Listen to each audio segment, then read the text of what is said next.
शुभाव व्यंजन पर्याय क्या है?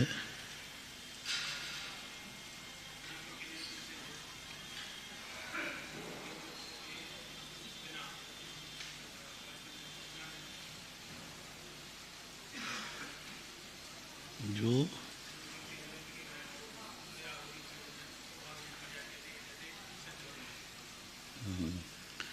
बिना निमित्त के जो उत्पन्न होती है।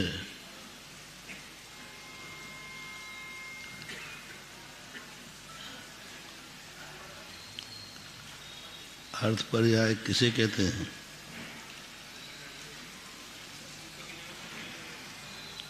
अर्थ पर्याय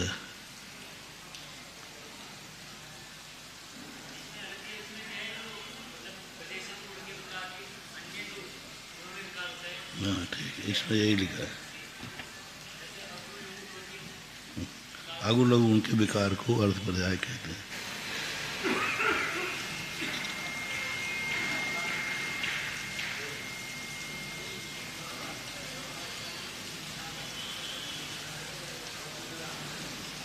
द्रव्यों के विशेष गुण क्या हैं? द्रव्यों के विशेष गुण क्या हैं?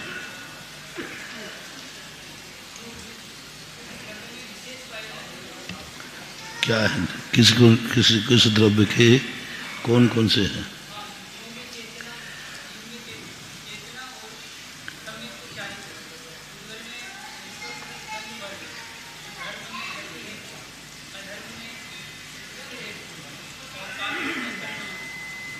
और आकाश अवगाहनत्व त्वा लगाना।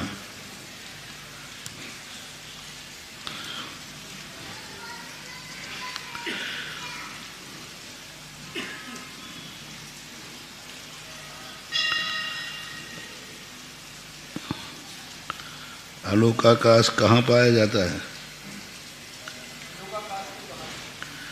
आलोकाकाश कहाँ पाया जाता है? आलोकाकाश, हाँ बोलो।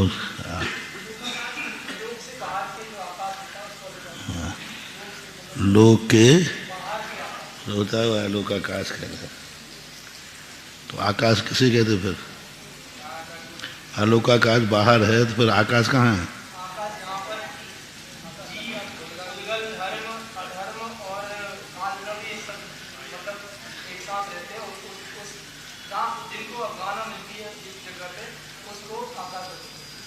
वाह, चुक गए। कहाँ है तो? और कहाँ है?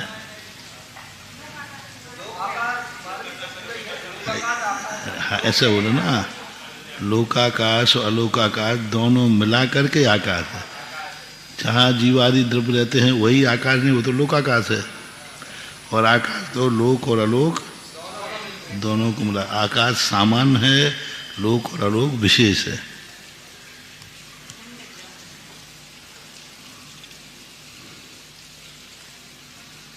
प्रदेश किसे कहते हैं?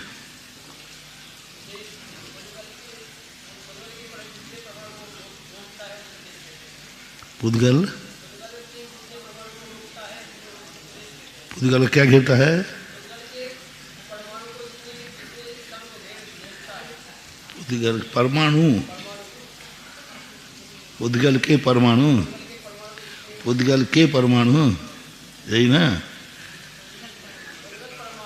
हाँ हाँ, अंतर होता जाएगा। पुद्गल के परमाणु, पुद्गल परमाणु के लगा दे तो बहुत में आ जाएगा। हाँ, पुद्गल का परमाणु आकाश के जितने क्षेत्र को घेरता है उसे एक प्रदेश कहते हैं।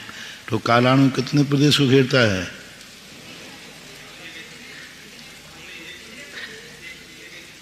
तो कालाणु पुद्गल का प्रदेश एक ही है ना?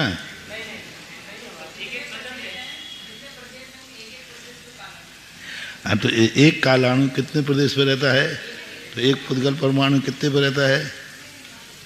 हाँ, तो दोनों एक ही हैं। ये मतलब एक समान क्षेत्र को घेरते हैं। कालाणु भी उतने ही क्षेत्र को घेर रहा है और पुद्गल परमाणु भी उतने ही क्षेत्र को। दोनों के क्षेत्र में अंतर नहीं आएगा। दोनों के क्षेत्र में अंतर आ जाएगा तो गड़बड़ हो जाएगा, प्रदेशों का फिर भिन्नता हो जाएगी।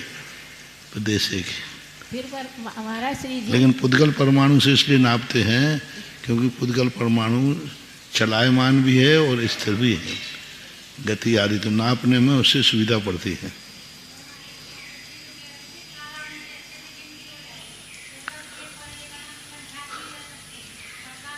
वो तो हो जाएगा, लेकिन अब इसको अपन को गति निकालना है।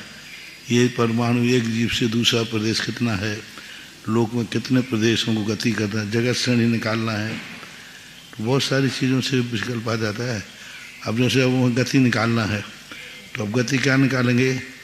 एक परमाणु तीव्र गति से जाएगा तो तीव्र गति से तो नीचे के प्रदेश से सीधा 14 राजू देख लो, और मंद गति से जाएगा तो एक प्रदेश। तो इसलिए कालाणु, क्योंकि वो सक्रिय भी है, कालाणु से नापो तो कोई आपत्ति नहीं है। लेकिन पुद्गल परमाणु क्या है? पुद्गल रूपी है एक, और वो नाप में आता है, उससे नाप किए जा सकते हैं। बाकी कालाणु और पुद्गल दोनों एक ही हैं। उससे भी जितने कालाणु हैं उतने आकाश के प्रदेश हैं। सीधी बात। पुद्गल के पुद्गल परमाणु अनंतानंत हैं। लेकिन महाराज जी, धर्म अधर्म और काल द्रव्य इनका प्रदेश लोकाकाश के बराबर ही होते हैं। काल द्रव्य असंख्य आत्म पर, काल द्रव्य एक प्रदेशी है, इसलिए 50 काय। काय कितने होते हैं? 5। कौन सी काय छूट गई? काल, क्योंकि वो सदा एक। और काय का अर्थ क्या होता है? समूह। और काल द्रव्य कभी समूह बनाता नहीं है ऐसा। लेकिन महाराज श्री जी, इन्होंने जो पुद्गल परमाणु के लिए जो एक प्रदेश को रोकता है उसकी परिभाषा, तो अपन कालाणु भी तो इसमें कह सकते थे ना कि कालाणु जितने स्थान को घेर रहा है तो उसको भी प्रदेश की संज्ञा नहीं दे सकते। उन्होंने कहा ना पुद्गल परमाणु को इसलिए ले लेते हैं कि वो चलायमान है। नहीं, परिभाषा बनाते समय, प्रदेश की परिभाषा बनाते समय कालाणु को भी कह सकते थे ना। कालाणु हम कल भी कहा था कि कालाणु जो है अवध ज्ञान का विषय नहीं है। वो रूप ही है, उसमें स्कंदपना भी है, आ जाता है, टूट जाता है, भेद हो जाता है। चलायमान वस्तु से हम जल्दी निर्णय कर सकते हैं कि कालाणु कितना प्रदेश है, 2 प्रदेश गिनना, 3 प्रदेश गिनना, और गति गिनना। अभी गति का आएगा कि एक ये पुद्गल परमाणु जीव कितनी गति करता है, कितने प्रदेश नापें। अब जगत श्रेणी निकालना है तो अब बीच में से कट कर दो, कोई एक प्रदेश की छल्ली लगाते हुए 7 प्रदेशी। फिर घनांगुल निकालना है, घनांगुल निकाले। अब घनांगुल कैसे निकालें? तो अब ये घनांगुल पुद्गल परमाणु का पिंड है, तो जी अपना जो अंगुल है, अपना अंगुल नहीं मतलब जो अंगुल होता है, तो ये पुद्गल परमाणु का पिंड है। तो अब इनसे घनांगुल निकालेंगे। अब कालाणु से कैसे निकालें? अभी घनांगुल है, प्रमाण अंगुल है, ये सब पुद्गल परमाणुओं के पिंड से ही निकलेगा। काल को अब घनांगुल कैसे बनाएं? नहीं बनेगा। तो इस अपेक्षा से पुद्गल परमाणु को ले लेते हैं।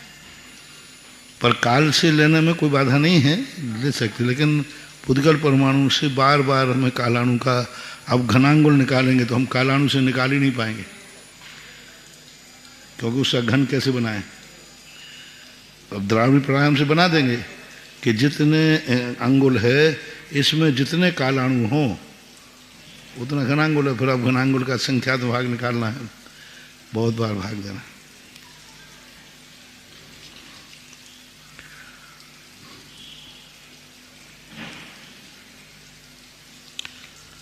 लोक की मोटाई कितनी है? हाँ, लंबाई, चौड़ाई, मोटाई।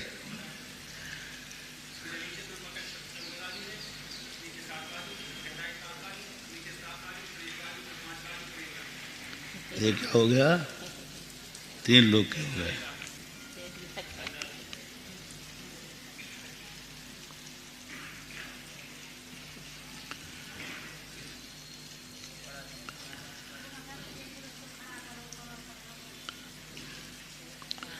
कौन सा था? 171 हो गया था, प्रदेश हो गया था, हैं? 74। लोकाकाश के बराबर कौन सा जीव है? मोक्ष जाने के पहले केवली समुद्घात करने वाला जीव लोकाकाश के बराबर हो जाता है, और कभी भी लोकाकाश के बराबर कोई जीव होता ही नहीं, उससे समय के लिए हो जाता है। मात्र कितना समय के लिए? कितने समय के लिए? लोक पूर्ण समय। लोक के बराबर मात्र एक समय के लिए। दूसरे समय में तो कम हो जाएगा, क्योंकि लोक पूर्ण में होगा ना। जी लोक पूर्ण के समय बस लोक समुद्घात जब कर रहा है उस समय उसका कपाट और प्रतर में तो कोने छूट जाएंगे। समुद्घात किसे कहते हैं? मूल शरीर को छोड़े बिना जीव के प्रदेशों से बाहर निकलना ना कह करके फैलना।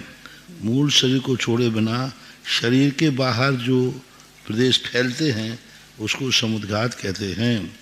शरीर ज्यों का त्यों है, लेकिन आत्मा के प्रदेश फैल रहे हैं। अस्थिकाय कषाय में भी ऐसे होता है। जब अपन कषाय करते हैं तो आत्मा के प्रदेश बाहर निकल जाते शरीर से। ज़्यादा तेज करेंगे तो तिगुने निकल जाएंगे। एक प्रदेश भी 2 प्रदेश, थोड़ी कषाय की तो थोड़े निकलेंगे। जब जब कषाय करेगा जीव तो समुद्घात हो सकता है। समुद्घात अच्छी चीज़ नहीं है। उस समय समुद्घात में आयु कर्म की उदीर्णा होती है। समुद्घात के समय मात्र अकेला एक ही समुद्घात ठीक है, वो भी केवली। बाकी सब समुद्घातों में कर्म आहारक भी ठीक है, लेकिन उस समय भी कर्मों की उदीर्णा तो होती है।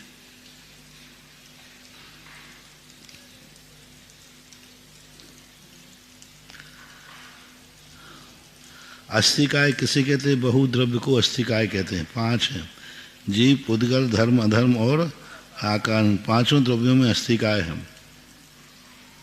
काल द्रव्य बहु प्रदेशी नहीं है, वह अस्थिकाय भी नहीं है। यदि पुद्गल परमाणु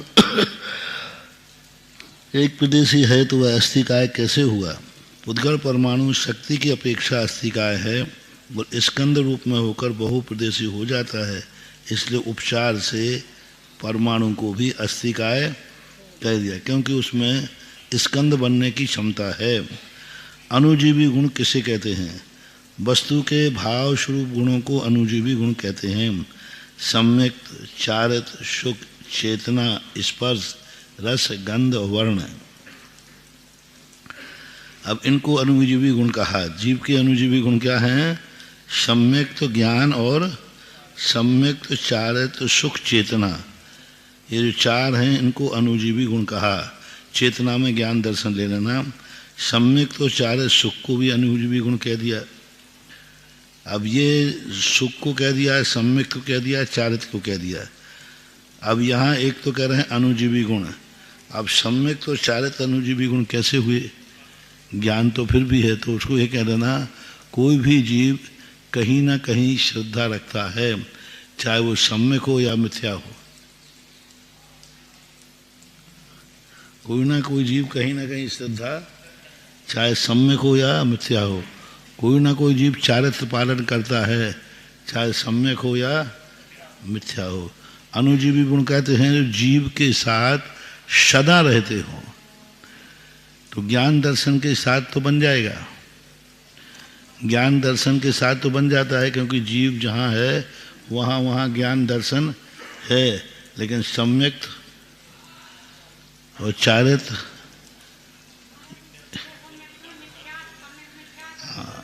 हाँ वो दिखा सम्यक वहाँ।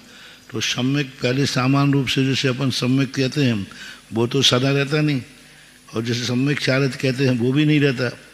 तो अब यहाँ यही रहना कि सम्यक चाहे मिथ्या हो चाहे हो कैसा भी हो, सम्यक तो, और सम्यक तो मार्ग नाम है, इसलिए मिथ्यात्व भी दिया है। मार्गना का नाम क्या है? सम्यक। मिथ्यात्व मार्गना नहीं है। यदि मिथ्यात्व मार्गना रख देते तो सम्यक मार्गना रखिए, तो उल्ट का उल्टा। क्योंकि अणुजीवी गुण तो सम्यक तो है, स्वभाव तो हमारा सम्यक है, मिथ्यात्व तो विभाव है।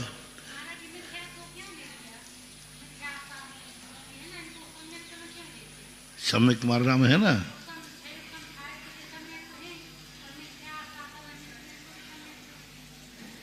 मिथ्या तो आता है ना। क्यों लेते हैं ये? क्यों लेते हैं उनको?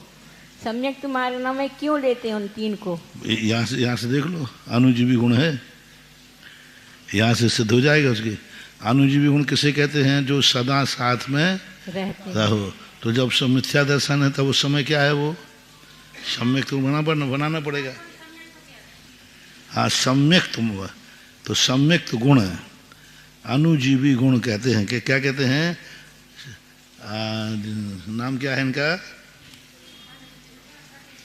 पन्ना पलट गया। अणुजीवी गुण। अब गुण किसे कहेंगे? जो सदा रहता हो। गुण कभी आता जाता तो है नहीं, सहभावी गुणा। तो अब सम्यक गुण मिथ्या दृष्टि कैसे रहेगा? तो कहीं ना कहीं विश्वास तो कर रहा है। अगृहीत है तो क्या हुआ? एक इंद्रिय है तो क्या हुआ? एक इंद्रिय भी कुछ ना कुछ तो विश्वास कर रहा है। जैसे मान लो जी वो पानी पी रहा है, तो क्या विश्वास है उसका? अंदर तो चेतना तो है ही नहीं, तो पीवे क्यों? श्वास ले रहा है, इससे मेरा जीवन चल जाएगा, ऐसा विश्वास तो है ही। कुछ ना कुछ विश्वास तो कर ही रहा है। कारण जहाँ है वो एक इंद्रिय जीव भी भाव कर रहा है कि नहीं? भाव कर रहा है, खा रहा है, पी रहा है, सब कर रहा है। तो उस समय उसके मन में भाव सुख में आ जाता है कि मुझे इससे सुख मिलेगा। नहीं मिला सुख, तो श्रद्धा तो विश्वास तो कहीं ना कहीं है ही। अब वो पारमार्थिक हो या सांसारिक हो, वही सब।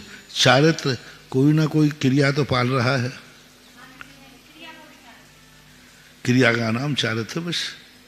चाहे वो मिथ्या करे, चाहे सम्यक करे, चाहे कैसे करे। एक इंद्रिय जीव भी कोई ना कोई कसाय कर रहा है कि नहीं? कर रहा है। बस कसाय का नाम आचार्य तो सही, कसाय कर तो रहा है। एक कसाय कर रहा है, एक राग कर रहा है, एक नहीं कर रहा है। इसी अपेक्षा से हालांकि आगम में कहीं भी आचार्यों ने, मूल आचार्यों ने अणुजीवी प्रतिजीवी गुण की कोई चर्चा नहीं, कहीं भी शास्त्रों में नहीं। मात्र गोपाल दास बरैया ने ही यह बात शुरू की है। और शायद प्रसाद वो राजमहल पवैया में उसमें हो तो पता नहीं, पंचाध्यायी में, पंचाध्यायी और लाठी संहिता में हो सके। बाकी आचार्यों में तो मूर्तिजूबी अनुजूबी गुण का ऐसा ये वर्णन नहीं है। अब इन्होंने देखो स्पर्श रस गंध वर्ण ये अनुजीवी गुण पुद्गल के कहे। अब धर्म द्रव्य के लिए आदि लगा दिया, क्यों लगा दिया? वहां भी कहते थे बन ही नहीं रहा हेतु तो गुण नहीं बन रहा है। गुण जो है स्वयं सापेक्ष होना चाहिए, पर सापेक्ष। तो गति हेतु तो सहन सहाय पर की अपेक्षा हो गया ना। दूसरे द्रव्य को चलने में, स्वयं चलने में हो तो बात अलग है, दूसरे द्रव्य को चलने में जो सहायक होता है उसे उन्होंने धर्म द्रव्य कहा। तो अब उसको अनुजीवी गुण कैसे माने? वो तो पर की अपेक्षा रख रहा है। तो वो अवगाहना तो भी पर की अपेक्षा है। महाराज जी यहाँ हेतु को ही परिभाषा के रूप में बना दिया, हेतु ही परिभाषा बन गई। हेतु को गुण बना दिया। धर्म द्रव्य का गुण क्या है? गुण है गति हेतु, बस गुण वही, पहचान वही है, लक्षण वही है। और ये गुण नहीं थे, उपकार हैं। तत्वार सूत्रकार ने उपकार शब्द से प्रयोग किया। हाँ, ये उपकार क्या है? लेकिन जीव ज्ञान दर्शन का उपकार में नहीं लिया, इस पर सस गण वर्ण को उपकार में नहीं लिया, धर्म द्रव्य अधर्म द्रव्य का उपकार में ले लिया। इसलिए अन्य दर्शनकार धर्म अधर्म और आकाश द्रव्य को नहीं मानते, वो दो ही द्रव्य मानते हैं, जीव और पुद्गल। उनका कहना है अन्य द्रव्यों का लक्षण ही नहीं बनता। जो लक्षण नहीं बनता उसको हम कैसे बनाएं?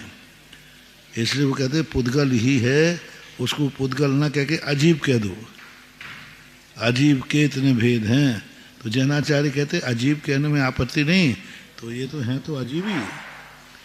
अजीब तत्व में क्या कौन से हैं? पुद्गल धर्म धर्म ये क्या है? द्रव्य हैं। अब जीव अजीब में क्या लोगे? जीव तत्व क्या है? अजीब तत्व क्या है? अजीब तत्व कितने होते हैं? हाँ, तो धर्म धर्म आएगा कि नहीं आएगा? हाँ, धर्म अधर्म आकाश और काल ये द्रव्य भी हैं और तत्व भी हैं। जी में हाँ, पर तत्व है, पदार्थ भी हैं। 9 पदार्थों में अजीब पदार्थ है, तो अजीब पदार्थ का अर्थ क्या है? यही धर्म अधर्म आकाश काल और पुद्गल। ऐसा कोई भी दुनिया का कोई भी दर्शन धर्म अधर्म आकाश और काल को अलग से सत्ता नहीं मानते हैं। कोई भी दर्शन जैनियों को छोड़ करके कहीं भी ये 6 द्रव्यों की दशा कहीं नहीं। इसलिए तो इंद्रभूति गौतम गणधर को यही तो पूछा था। हाँ, 6 द्रव्य क्या है? 5 अस्थि का है क्या है? 7 तत्व क्या है और 9 पदार्थ?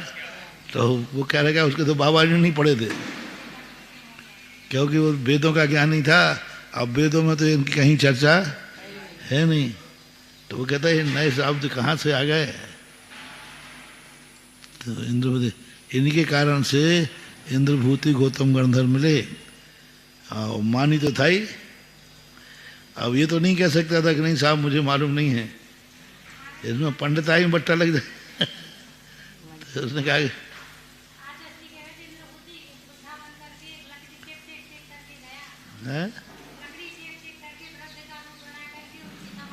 इंद्रभूति इंद्रभूति वो इंद्र बन के जाता तो बहुत मुश्किल से बात ही नहीं।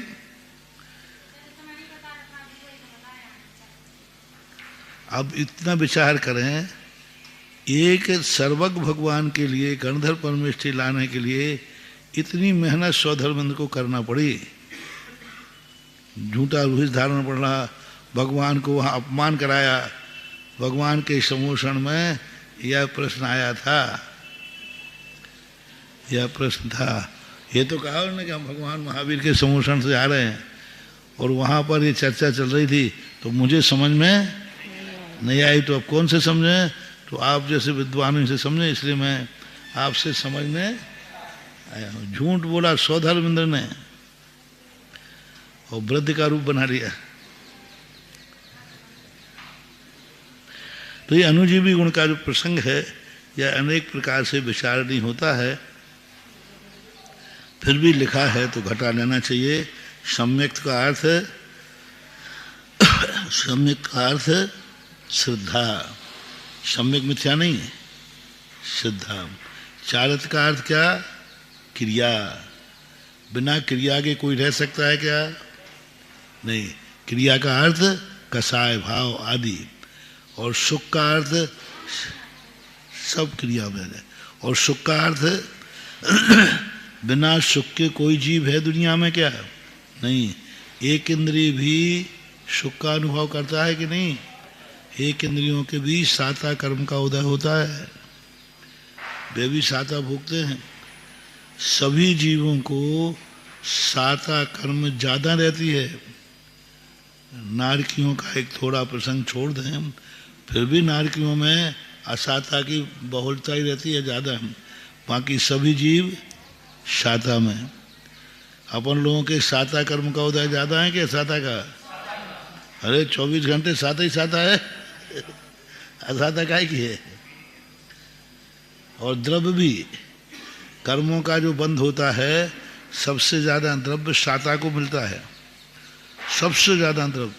क्योंकि खर्च भी सुख चाहे दुख से सब सुख चाहते, एक इंद्रिय भी सुखी होता है।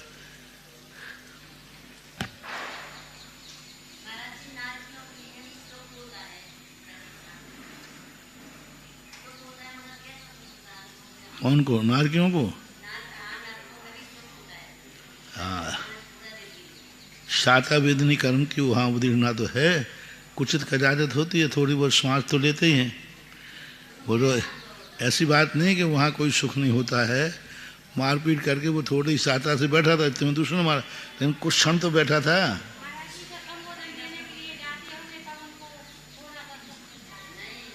उस समय वो पिटते रहते, मारते रहते, वो संबोधन करता रहता है।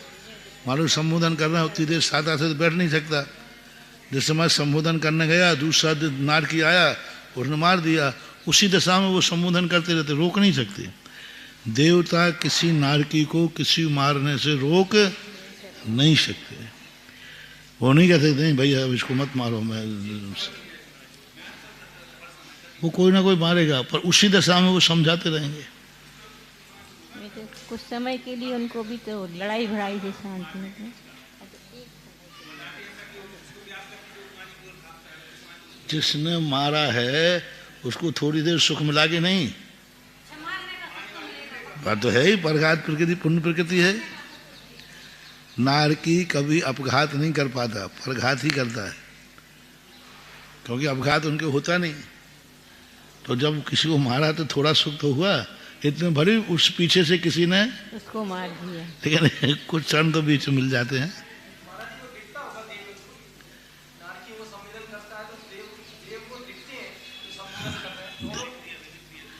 दोनों देवता चाहे तो दिखाएगा, देवता का स्वरूप है। यदि देवता की इच्छा है कि मेरा रूप देखेंगे तो दिखेगा, वो चाहेंगे नहीं दिखाना तो नहीं दिखेगा। आवाज आएगी, आभास करा देगा।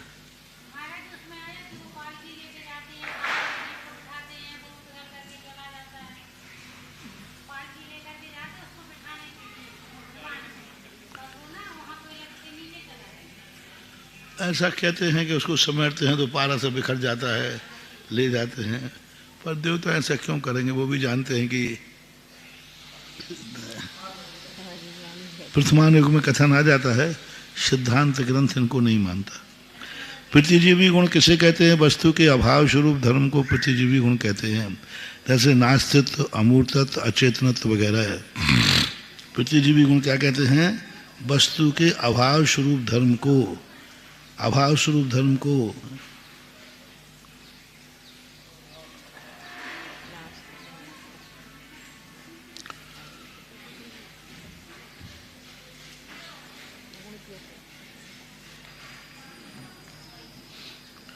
बन नहीं रहा है, जबरदस्ती प्रतिजीवी गुण कह रहे हैं। अब अभाव रूप को, नास्तित्व को प्रतिजीवी गुण, अमूर्त तत्व, अब अमूर्त तत्व जो है पर की अपेक्षा कहाँ है? अमूर्त तत्व अभाव रूप है, ठीक है। वस्तुतः प्रतिजीवी गुण का यदि घटन करें तो ये कह सकते थे जो सभी द्रव्यों में पाए जाएं वो प्रतिजीवी गुण हैं और जो किसी विशेष में पाए जाएं वो अनुजीवी गुण हैं। ये परिभाषा सही बैठती है। जैसे ज्ञान दर्शन किसके हैं? स्पर्श सद्गंध गति सब पर जाएंगे। और प्रतिजीवी गुण क्या हैं? सूक्ष्मत्व, अगुण लघुत्व, ये सब जीवों में पाए जाते। सामान्य गुण जो हैं प्रतिजीवी हैं और विशेष गुण जो हैं अनुजीवी गुण हैं। तो ऐसा तो बात बनती थी, लेकिन बना रहे कुछ और। अभाव किसे कहते हैं? जैन दर्शन की दूसरी विशेषता। किसी भी दर्शनकार ने इन अभावों को स्वीकार नहीं किया है, बहुत अच्छी तरह समझने को है। जैन दर्शन का मूल इसी पर टिका हुआ है।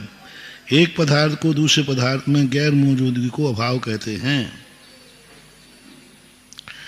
एक पदार्थ की दूसरे पदार्थ में गैर मौजूदगी को, हाँ, अब यहाँ शब्द क्या लाए? एक द्रव्य का दूसरे द्रव्य में अभाव, एक पर्याय में दूसरी पर्याय का अभाव। यहाँ क्या कह रहे हैं? एक पदार्थ का। पदार्थ शब्द बहुत महत्वपूर्ण शब्द है। द्रव्य नहीं कहा, गुण नहीं कहा, पर्याय नहीं कहा, पदार्थ का। एक पदार्थ का दूसरी पदार्थ में अभाव होने का नाम, गैर मौजूदगी का नाम अभाव है। अभाव कितने भेद हैं? प्राग भाव, प्रध्वंसा भाव, अन्योन्या भाव और अत्यंता भाव। प्राग भाव किसे कहते हैं? वर्तमान पर्याय का पूर्व पर्याय में अभाव। वर्तमान पर्याय का पूर्व पर्याय का अभाव। पूर्व पर्याय किसे कहना? प्राग भाव। प्राग भाव, प्राग भाव, प्राग भाव यानी पहले के भाव का अभाव। प्राग भाव के भेद कितने हैं? प्राग भाव, प्राग भाव अभाव, प्राग भाव अभाव, प्रध्वंसा भाव अभाव, अन्योन्या भाव अभाव और अन्योन्या अभाव। अकेले प्राग भाव में तो अभाव आया ही नहीं। प्राग हलंत है कि पूरा है? हलंत है, तो प्राग अभाव तो निकला ही नहीं। प्राग भाव, पहले का भाव, पहले का भाव का अभाव। दूध में, दही में तो पहले के भाव का अभाव करना है। वर्तमान में पहले के भाव का भाव, पहले का भाव क्या था? दूध था। किस में है? दही में दूध का अभाव। सिद्धों में संसार का अभाव। तो ये इस परिभाषा बनाओ। प्राग भाव शब्द बोलो। प्राग यानी पूर्व, आगे का नहीं। पूर्व यानी हो चुका, पूर्व यानी आगे। प्राय लोग, कई आचार्यों ने इसमें भूल किया है। इसमें प्राग भाव यानी आगे का। दूध में दही का भाव, आगे आने वाले भाव का अभाव। प्राग भाव यानी, प्राग यानी हो चुका है। प्राग अपन किसको बोलते हैं? जो हो चुका है उसका अभाव करना है। तो दही में दूध का अभाव कर दिया तो क्या हो गया? प्राग भाव हो गया। प्रध्वंसा भाव, आगामी पर्याय में वर्तमान पर्याय के अभाव को प्रध्वंसा भाव कहते हैं। घी में दही का अभाव,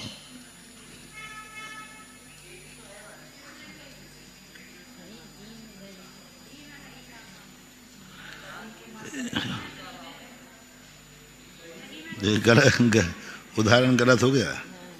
दोनों एक से,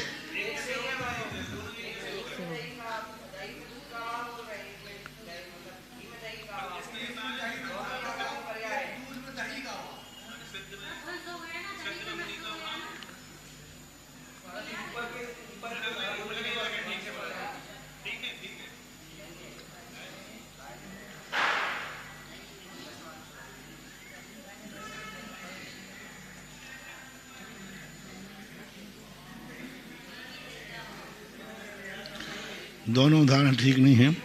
दही में, दही वर्तमान में है कि नहीं, और उसमें किसका अभाव किया था, दूध का। यहाँ घी वर्तमान में है कि नहीं, और दही का अभाव कर, दोनों एक ही हो गए। दही में घी का अभाव, परिभाषा सही है, परिभाषा सही है। आगामी पर्याय में, हाँ तो वर्तमान पर्याय का अभाव करो ना। घी, आगामी पर्याय में दही, दही में घी का भाव, दही में आगामी पर्याय का क्या करना है,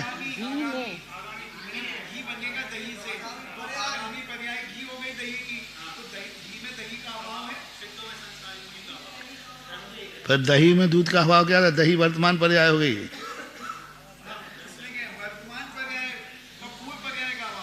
दही, दही पहले बताओ, दही पहले था कि नहीं, दही वर्तमान में पहले दही है कि नहीं वर्तमान में, उसमें किसका अभाव करना है, दूध का। एक में दूध का अभाव है, एक में घी का अभाव है।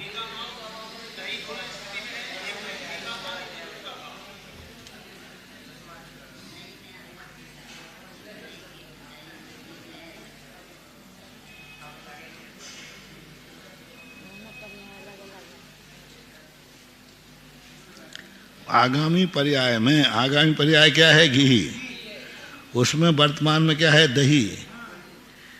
आगामी पर्याय में वर्तमान पर्याय घी में दही का अभाव।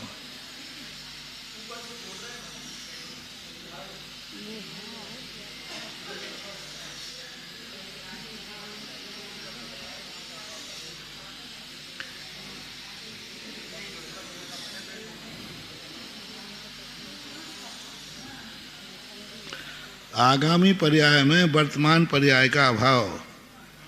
तो वर्तमान में दही है, आगामी पर्याय घी है, आगामी पर्याय में वर्तमान पर्याय का अभाव, तो घी में दही का अभाव।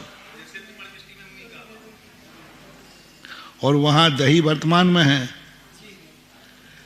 वहाँ दही वर्तमान, दही को ले लो आप, सुनो ऐसा ले लो, एक ऐसा दही है, दही में दूध का भाव, दही में घी का भाव, वर्तमान में दही ज्यों का तो बना लेना। तो प्राग भाव और प्रध्वंसा भाव।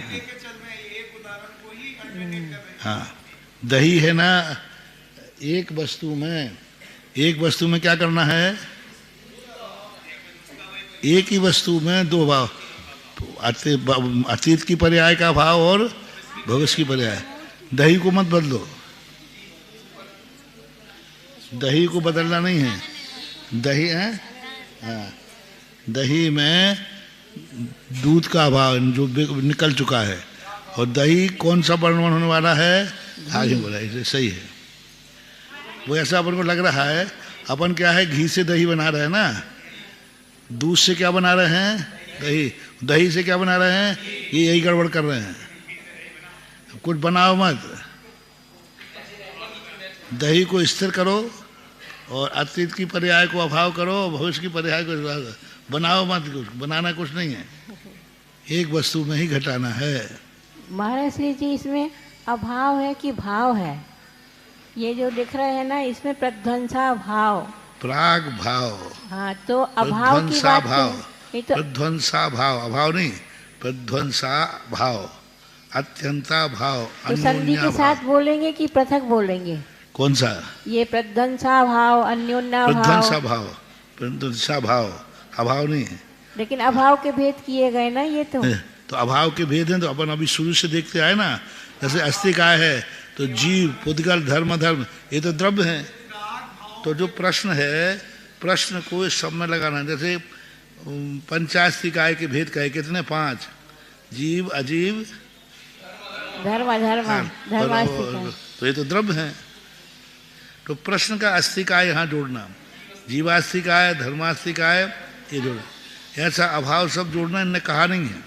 हाँ, वही तो यहाँ लिख रहे हैं, अब भाव लिख रहे हैं ना, प्राग भाव, प्राग भाव अभाव। हाँ, प्राग भाव का अभाव ऐसा बोलना चाहिए ना फिर। तो है ही वो तो इसमें तो कहाँ लिखा है? तो प्रश्न को आप ले लो ना, उसमें मिला लो। उसमें तो अभाव के कितने भेद हैं? तो अभाव के भेद हैं तो अभाव को मिला लो ना साथ में। हाँ, तो इसमें लिखा नहीं, हम इसलिए जैसे मान लो चारित्र के भेद हैं तो सामायिक छेदों पे स्नान, तो चारित्र मिलाओगे कि नहीं? सामिक चारित्र।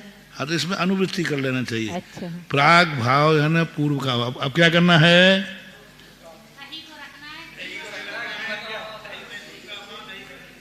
एक में वर्तमान मुनि पर्याय में श्रावक का अभाव, मुनि में अरहंत का अभाव, प्रध्वंस अभाव। उसको स्थिर रखो। रोटी में आटे का अभाव, मटके में गारे का अभाव, गारा ने कीचड़ अभाव, मटके में खप्पड़ का अभाव, खप्पड़ का सब में घट जाएगा। बाला जवानी में बुढ़ापे का प्रध्वंस भाव, बुढ़ापे का भाव प्रध्वंस भाव। और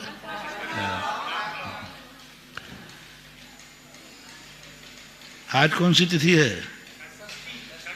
तो आज की तिथि में प्राग भाव घटाओ।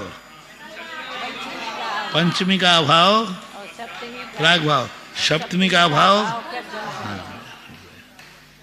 सब में घटा लेना, सब में। पूर्व पर्याय का अभाव और आगे वाली पर्याय का भाव वर्तमान को स्थिर रख लेना। हाँ, कृतिका नक्षत्र वो दे देते। तो प्राग भाव प्रध्वंस भाव इनको तो समझ गए ना। दही में घी का भाव नहीं करना।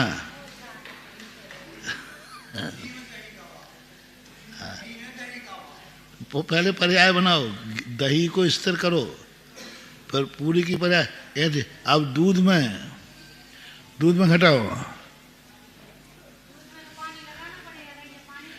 दूध में घटाओ अभाव।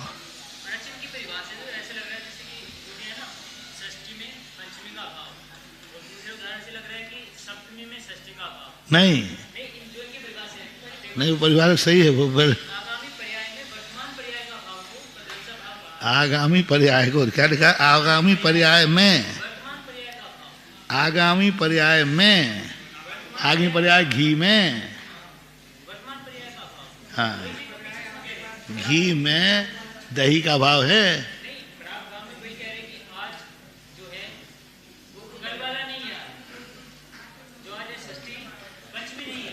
हाँ, उस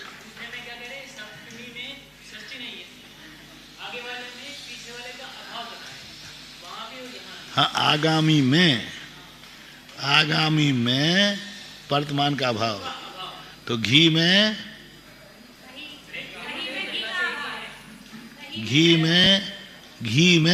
घी वर्तमान में नहीं है, लेकिन घी में कह रहा है कि दही नहीं है। इस घी में अपने पास तो दही है, ये दही में दूध नहीं है और घी में दही नहीं है। घी में दही नहीं। अपने पास क्या है? ये दही कहाँ कहाँ नहीं है। अभाव का अर्थ क्या है? गैर, सुनो, अभाव की परिभाषा बताओ क्या है? गैर मौजूदगी। क्या परिभाषा आई? पदार्थ की, एक पदार्थ की दूसरे पदार्थ में गैर मौजूदगी का नाम अभाव है। अब एक पदार्थ में, फिर से पढ़ो। तो आपके पास क्या पदार्थ है बता दो। अब इसका अभाव कहाँ कहाँ है? इसका अभाव कहाँ कहाँ है? दही का, दही का अभाव कहाँ का?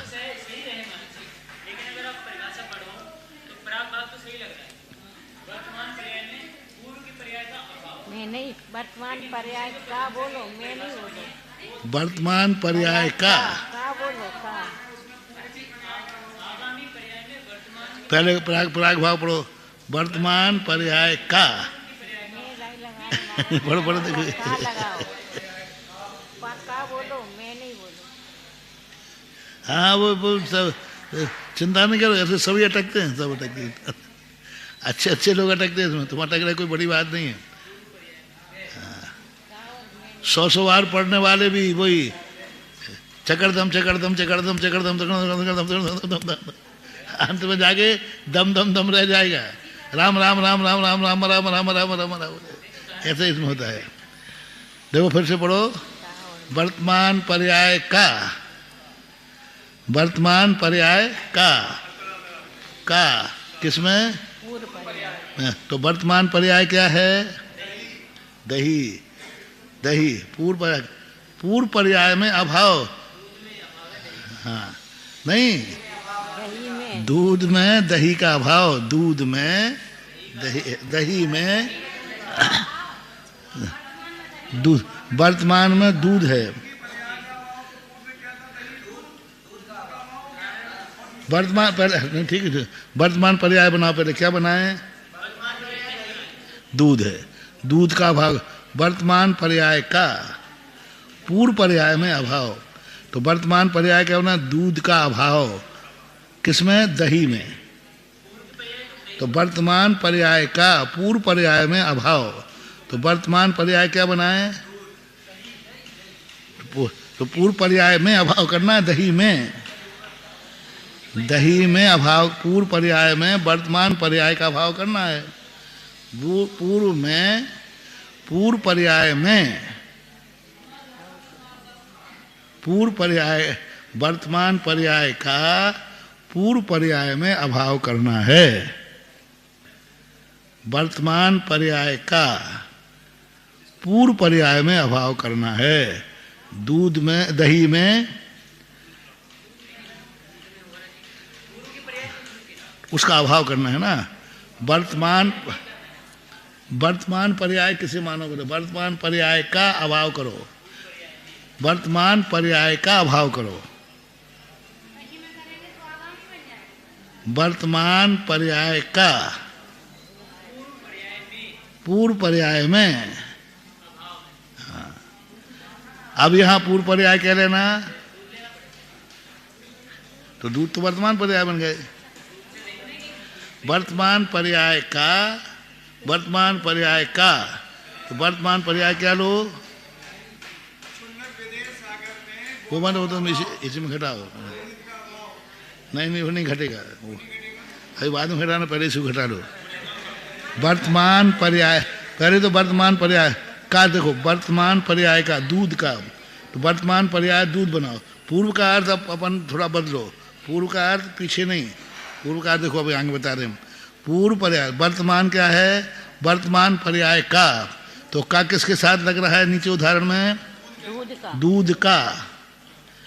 और पूर्व पर्याय में, पूर्व यानी पूर्व पर्याय में घी, दही, दही में अभाव, दूध का दही में अभाव। वर्तमान पर्याय दूध है, दही नहीं है। वर्तमान पर्याय का दूध का, एक सा वाक्य एक सा करो, वर्तमान पर्याय का और दूध का किसमें? तो दही पर्याय में, दही में दूध का अभाव, दही में दूध का। अब दूसरा पढ़ो, आगामी पर्याय में वर्तमान पर्याय का, आगामी तो वर्तमान पर्याय का, तो वर्तमान का दही का। और वो पहले जो किया था वो बिल्कुल सही था। वर्तमान में अपने पास क्या है? दही। तो वर्तमान पर्याय का, वर्तमान पर्याय का पूर्व पर्याय में अभाव, एक में दूध का अभाव है, तो दही में दूध का अभाव, ठीक है। दही अपने पास है, दही में दूध का अभाव। अब क्या करना है? वर्तमान पर्याय का अभाव, तो घी में दही का अभाव। वाक्य से बेटा, उदाहरण में क्या है? घी में दही का। आगामी पर्याय में वर्तमान पर्याय का अभाव, वर्तमान पर्याय क्या है? दही है। तो इसमें किस में अभाव करना है? आगामी पर्याय में। वर्तमान पर्याय का आगामी पर्याय में अभाव करो। तो दही की आगामी पर्याय क्या है? घी। घी में किसका अभाव करना है? दही का। वहां क्या करना है? दही में दही का, दही में नहीं, दही में नहीं, पहले में दही में दूध का, पूर्व पर्याय का अभाव। वर्तमान पर्याय को प्राग भाव में दही मान रहे हैं और पूर्व पर्याय को मान रहे हैं दूध। अरे भाई, वर्तमान पर्याय का यानी दूध का अभाव, दूध का अभाव किसको करना है? दही में दूध का अभाव करना है। अरे क्यों मान रहा है वर्तमान पर्याय दही? वर्तमान पर्याय का दूध का, वाक्य बनाओ ना सीधा। का कहाँ लग रहा है? वहां वर्तमान पर्याय का, यहाँ कह रहा है दूध का। वर्तमान पर्याय क्या है यहाँ? दूध। उसमें पूर्व पर्याय क्या है? दही। वर्तमान पर्याय का दही में अभाव। वर्तमान पर्याय का कहा, वर्तमान पर्याय क्या? दूध का, दही में अभाव।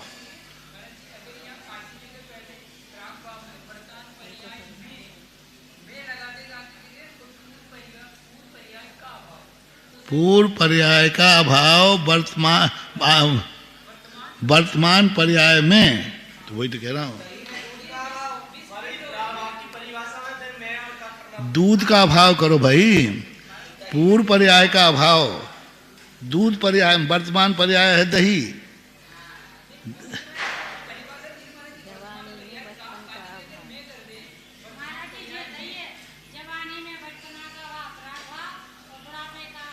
एक को स्थिर कर लो, बस सीधी बात। एक को स्थिर करके चलो आप, बस बीच के दही को आप स्थिर कर लो। दही में दूध का अभाव। अब कर लो घी में दही का अभाव। नहीं करना। आगे आने वाली पर्याय का दही, एक वस्तु ले लो, उसको हिलाओ मत। एक ही वस्तु में आप करो, देखो एक ही वस्तु ले आप, एक ही वस्तु में पहले का अभाव और भविष्य का अभाव। भविष्य का अभाव दही है ना, दही का अभाव करो। किसमें है? दूध में दही का अभाव।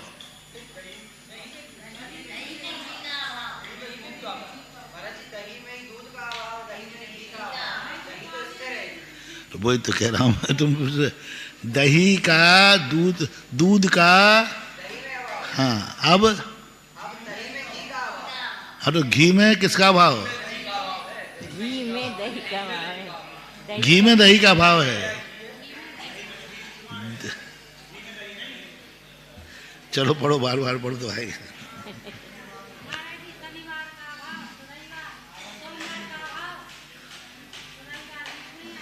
नहीं, वो गलत, यहाँ नहीं घट रहा है। आज शनिवार है ना, तो शुक्रवार का अभाव प्राग भाव। किसमें है शुक्रवार का भाव? अब सोमवार का अभाव, सोमवार में आज का अभाव करो। अगर यहाँ का की जगह यहाँ में कर दे और यहाँ नीचे साइड मिसप्रिंट हो रही है कि वर्तमान। नहीं, अभी ऐसे नहीं सुधार, अभी नहीं, इतना बाजू ने सुधार दिया।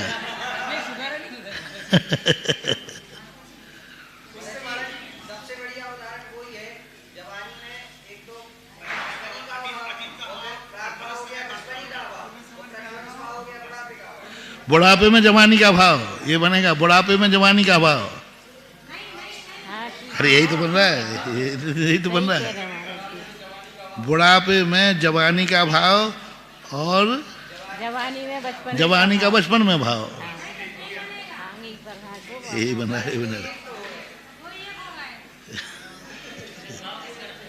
एक निकल चुका है, एक आने वाला।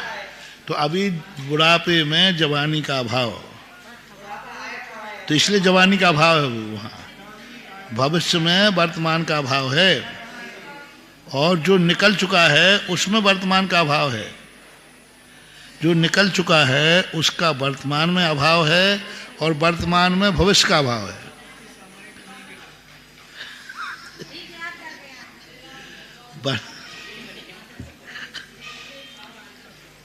दो चार बार बैठेगा और कल और बैठा, अभी आज सब लोग बैठा लो बार बार एक ही चीज में। सीधी बात, पूर्व का शब्द समझो, पूर्व का वर्तमान में अभाव करना है। पूर्व का, जैसे अपन पूर्व का वर्तमान में अभाव, मुनि में श्रावक पने का अभाव, मुनि में, अरहंतों में मुनि पने का अभाव। अभी अरहंत में हूं नहीं, मेरी भावी वो अरहंत नहीं कह रहा हूं मैं। जो पर्याय मेरी नहीं आई है उस पर्याय, आगामी पर्याय में वर्तमान पर्याय का अभाव। जो पर्याय निकल चुकी है, निकल चुकी, उसका हमारे में अभाव है कि नहीं, और जो अभी आई नहीं है उसमें वर्तमान पर्याय का अभाव है कि नहीं। एक पर्याय को अब लोग बनाओ, भली बार बनाओ, एक पर्याय स्थिर करो, उसको अभाव घटाना है। जो निकल चुकी उसमें अभाव, जो आने वाली है उसमें अभाव। वर्तमान पर्याय में अभाव मत घटाओ। अब परिभाषा बनाओ, वर्तमान पर्याय में अभाव मत घटाओ, वर्तमान पर्याय का नहीं, अभी आगे मत उड़ो। वर्तमान पर्याय में अभाव, सो भटक जाओगे। वर्तमान पर्याय में नहीं, वर्तमान पर्याय का। वर्तमान पर्याय ना, ये पूर्व पर्याय में अभाव है कि नहीं, और आगे वाली पर्याय में भी अभाव है, ऐसे करना।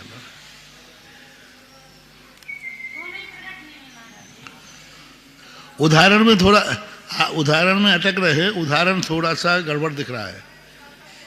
उदाहरण में थोड़ा सा विकल्प आ रहा, मैं समझ रहा हूं, क्योंकि उदाहरण में क्या है, इन्होंने दही में दूध का अभाव किया है। दही में, दही अभी अपने पास दही है तो इसका किस में अभाव है, और घी में दही का बन जाए, बना लेंगे।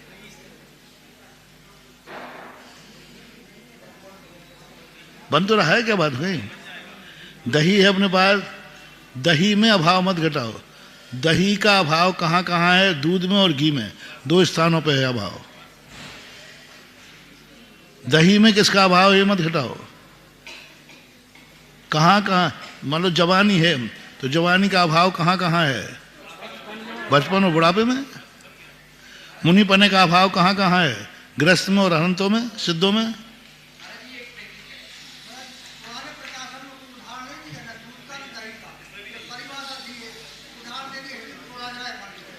नहीं सही है, कोई आपत्ति नहीं, उदाहरण देने से बहुत अच्छा है। लगा परिभाषा, समय ज़्यादा होगा, आज बहुत हो गया।